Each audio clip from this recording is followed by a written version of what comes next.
Ladies and gentlemen, this is TVP World. I'm your host Benjamin Lee, and welcome aboard the Eastern Express. Turkey's role in Central Asia is often described as a geopolitical comeback story. Ankara returning to a Turkic space, challenging Russia, and counterbalancing China. We often talk about reshaping the region through soft power, connectivity, and defense cooperation. It is a neat narrative, but it's also misleading. Because Central Asia is choosing its options, not sides. That's why this time around, we take a look at why Turkey's growing presence in the region is real and why Central Asia states see Ankara not as an alternative to Moscow or Beijing, but as one partner among many in a carefully managed foreign policy mix. Without further ado, let's take a look at our latest report to find out more. Under Recep Tayyip Erdogan's leadership, Turkey has maintained relatively expansive public diplomacy initiatives, particularly with nations of Turkic heritage in Central Asia. Erdogan has emphasized Turkey's role in exercising soft power across the Turkic world, especially through cultural and educational diplomacy. Much of this soft power is not exercised directly by Ankara, but subsidiary organizations that receive their funding in whole from the Turkish government. In multiple Central Asian states, including Kazakhstan, Kyrgyzstan, and Uzbekistan, the Turkish government funds overseas schools and educational partnerships, including the Turkish Marif Foundation, which critics argue is an instrument of exporting political jihadism. On the cultural diplomacy front, Ankara extends its influence through a range of supposedly non-governmental organizations that are perceived as strengthening Turkey's historical ties with Central Asian states. Many such organizations fund programs that increase knowledge of shared linguistic and cultural heritage. At the same time, Erdogan has pushed for direct regional development involvement in Central Asia. The Turkish Cooperation and Coordination Agency, operating under the Ministry of Culture, uses state funds for developmental projects spanning education, health, and agriculture infrastructure, as well as restoration of cultural sites. Yet critics argue Turkey's approach to Central Asia is overshadowed by Russia and China, who exert far more direct influence over these states. Russia continues to hold substantial influence in matters pertaining to regional security, including through the Collective Security Treaty Organization, of which Kazakhstan and Kyrgyzstan are members. Meanwhile, China has expanded economic diplomacy through the Belt and Road Initiative, loaning massive sums of money for infrastructure development in Central Asia. In turn, Beijing uses this as political leverage to gain exclusive access to natural resources in the region. While Turkey maintains cultural influence in Central Asia, analysts believe that it will continue to be overshadowed by larger regional superpowers. Unless Ankara rapidly scales its security and economic cooperation, Central Asia will slip further into Moscow and Beijing's orbit. And now, let's zone in on the East planning portion of our show. Cultural ties and shared history played an important role in Ankara's foreign policy with the Turkic world. One of the most prominent organizations for furthering this cause is the Organization of Turkic States, also known as the OTS. As always, let's have a closer look. The OTS is an intergovernmental institution aimed at connecting ethnically Turkic nations to promote shared culture and geopolitical interests. The idea was first conceived in 2006 when former president of Kazakhstan, Nursultan Nazarbayev, proposed a closer partnership of Turkic nations. 3 years later, the organization was created under its original name, the Turkic Council. Today, the OTS is headquartered in Istanbul and comprised of Turkey, Azerbaijan, Kazakhstan, Kyrgyzstan, and Uzbekistan. Additionally, Hungary and Turkmenistan participate as observer states. While the mandate of the OTS primarily surrounds cultural matters, discussion has surfaced within the organization of increased security and economic cooperation. At a summit held in October 2025 in Gabala, Azerbaijan, the Azeri delegation proposed that the OTS hold the first ever joint military exercise of the member states in 2026. While joint military exercises may seemingly strengthen relations among Turkic states, Russia and China continue to maintain a power monopoly in Central Asia. With Turkey also belonging to NATO, the Kremlin may object to joint OTS military exercises if they are seen as counter to Russian interests. Ultimately, ideas of expanded OTS cooperation may turn out to be unfeasible against the backdrop of superpowers Russia and China with expansive military and economic influence in the region. And now, let's take a look at the issue in greater detail. When Turkey's role in Central Asia is discussed, it's often framed as a new chapter in an old story, the Great Game updated for the 21st century.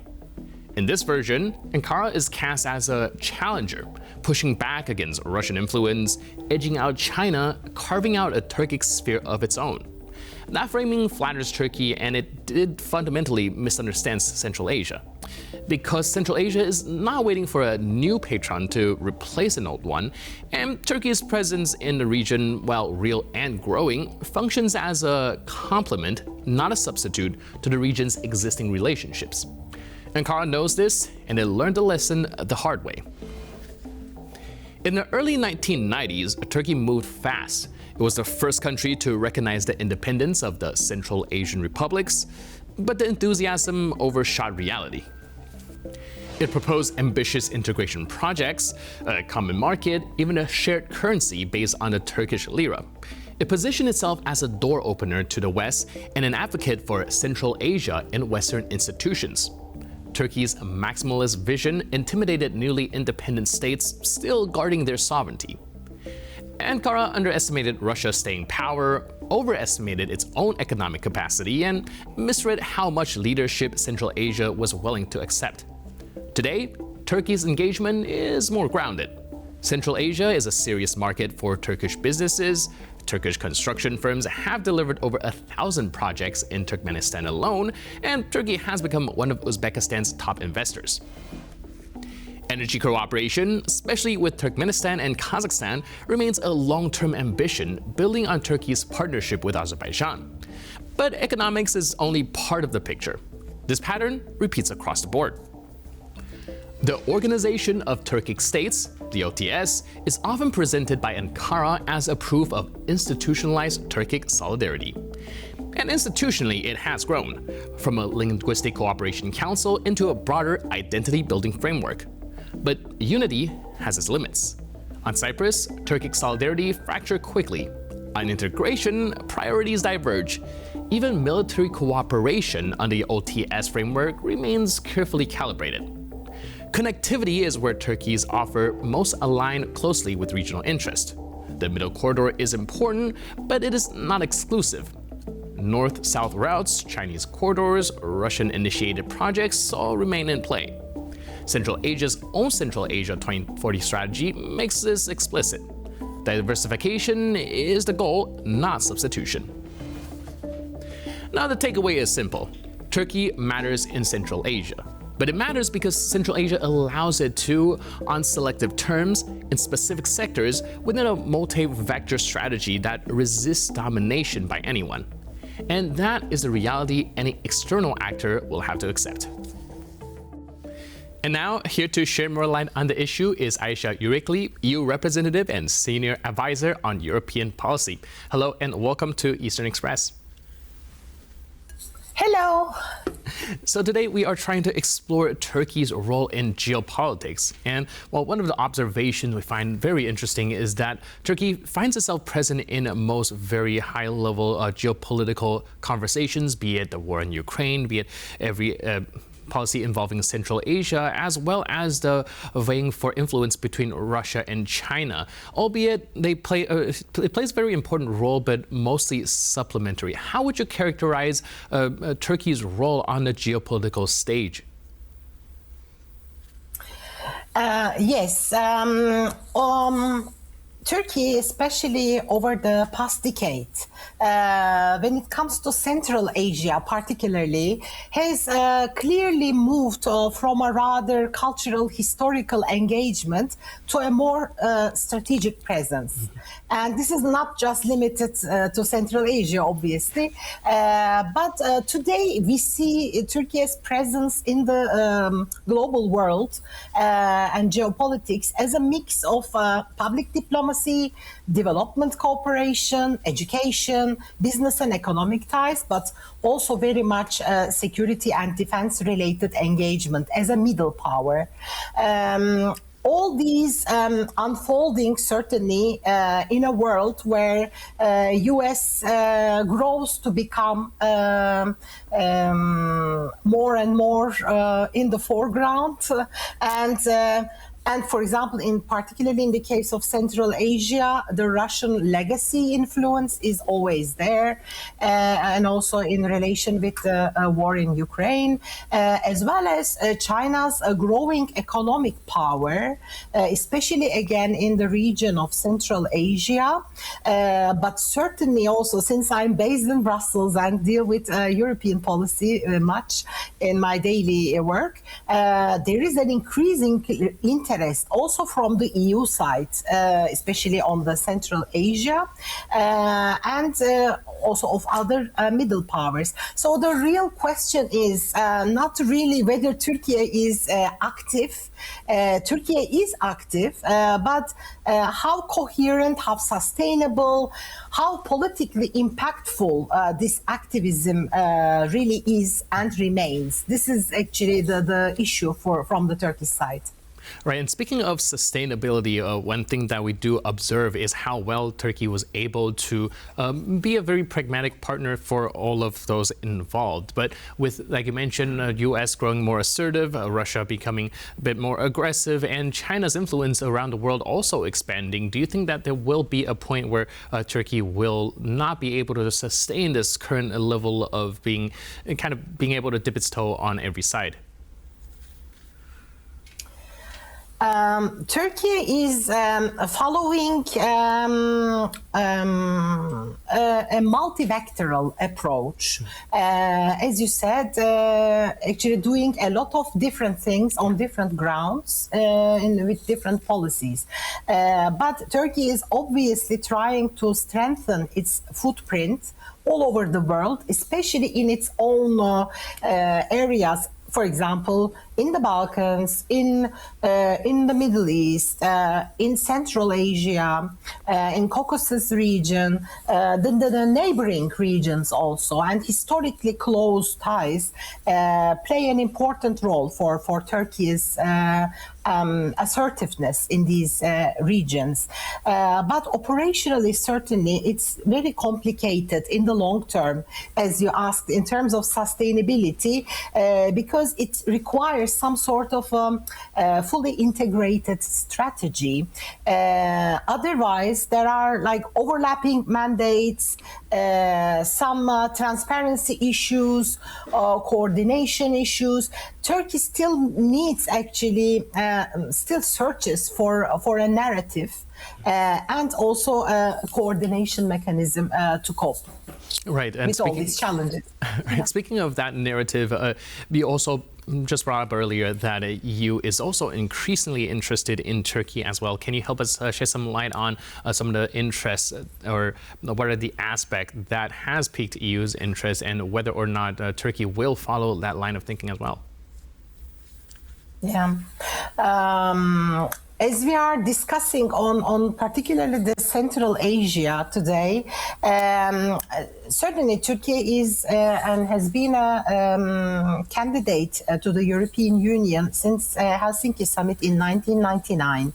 And it actually has started also accession negotiations as early as 2005, but only provisionally closed one chapter. And this journey is at the moment frozen. But under the current circumstances and the really challenging geopolitical considerations, obviously the EU and Turkey, both sides actually are trying to reinvigorate this relationship and try to find also a win-win situation out of this frozen status.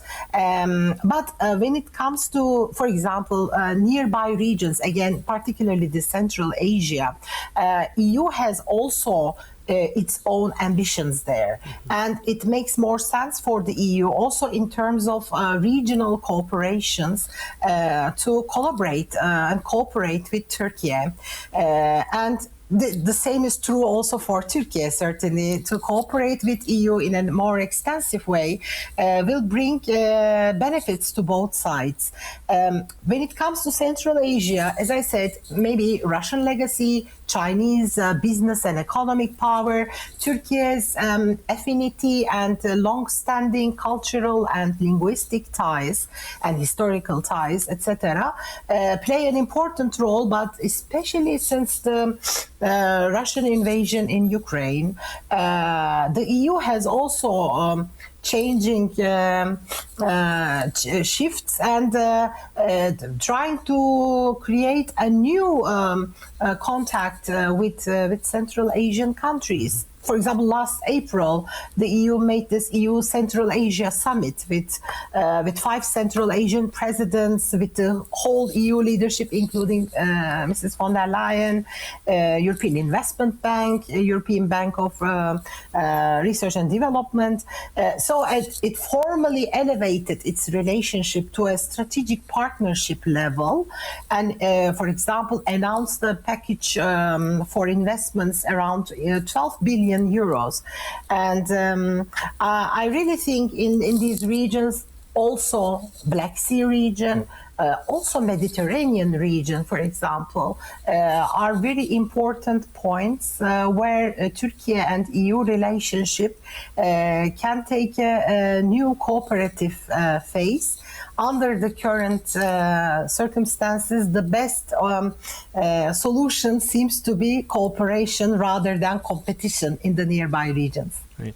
I would love to unpack what you mentioned earlier about how Turkey was able to find a win-win situation in the current frozen status, and also relating that to the war in Ukraine. Now, in the earlier stages of the war, there has been dialogue about whether or not Turkey will actually be able to be that bridge of dialogue between Russia and Ukraine and actually have something substantive coming out of it. Do you think that that's a showcase of perhaps there is some advantage for Turkey to be in this limbo situation, or more of a testament of Turkey's flexibility and maneuverability in whichever situation it finds itself in?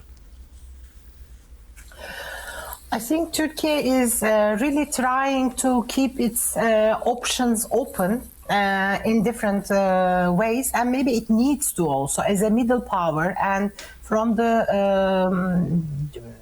location and the geopolitical circumstances it finds itself, Turkey has to act very balanced and clever. And so they are trying to do the most out of the existing options and best they can. I think maybe we shouldn't call this necessarily a limbo situation, but Turkey is really trying to be as flexible as possible. But from the very beginning, it is also very clear, actually, Turkey has sided itself very clearly with Ukraine and European Union, although has not is certainly not an EU member state. And when it comes to sanctions or other things, Turkey has certainly also other sets of issues that it needs to take into consideration. And Turkey has also developed a rather working relationship in some particular issues with Russia. At least Turkish leadership, President Erdogan has developed sort of trust and dialogue channels with him, with Mr. Putin. So it's important to note that Turkey tries to keep this balance, but this is in favor of the EU and Ukraine, I believe. And in many instances, also President Zelensky has also been to Turkey multiple times and publicly also endorsed Turkey's position. Also, with Turkey's growing defense industry, Turkey is really supporting very strongly the Ukraine military. And when it comes to the sanctions, and there were some criticisms coming from the EU side in the initial years that willingly or unwillingly Turkey kind of circumvents the sanctions with its economic activities with the Russian companies, etc. But there also in the latest country report on Turkey, we have seen that there are positive developments, and the EU is also kind of satisfied, at least the path Turkey is taking in these areas. Right. And we'll have to see where that path leads, but it does seem like the more and more gravity will be put on this middle power. Thank you so much for your input and insight and being with us on Eastern Express. You're Appreciate welcome. Thank you so much. Have a nice day. And now we're moving on to the Eastern News Flash, a series of all the other stories from the East that you don't want to miss. Ukraine's military intelligence warned that Russia is preparing strikes on key power substations linked to Ukraine's active nuclear power plants. Kyiv says Russian forces have already conducted reconnaissance of multiple critical sites. With most thermal and hydroelectric generation damaged, nuclear power now supplies the bulk of Ukraine's electricity. Disconnecting those plants would force them onto backup generators, raising serious nuclear safety risks. The International Atomic Energy Agency plans to assess multiple affected substations. Ukrainian officials say the attacks are intended to pressure Kyiv into political concessions. Budget constraints have impacted recruitment in Russia's armed forces, with new figures showing a drop in the number of military contracts signed. Russia signed just over 422,000 military contracts last year, a slight decline from 2024, according to the deputy chairman of Russia's Security Council, Dmitry Medvedev.